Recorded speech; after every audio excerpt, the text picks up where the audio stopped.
Dhaka স্ট্রিমের Bangla content editor Altaf শাহনেওয়াজের বিরুদ্ধে যৌন নিপীড়নের অভিযোগের বিচারের দাবিতে মানববন্ধন করেছে সামাজিক প্রতিরোধ কমিটি।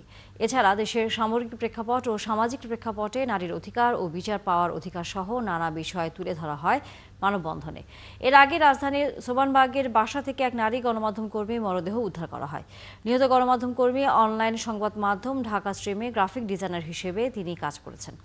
একই সাথে আত্মহত্যার আগে ঢাকা স্ট্রিমের বাংলা কন্টেন্ট এডিটর আলতাফ শাহনেওয়াজের বিরুদ্ধে লিখিতভাবে যৌন নিপীড়নের অভিযোগ করেন ওই সংবাদ মাধ্যমের বেশ কয়েকজন কর্মী। তাদের মধ্যে এক নারী সংবাদকর্মীও ছিলেন।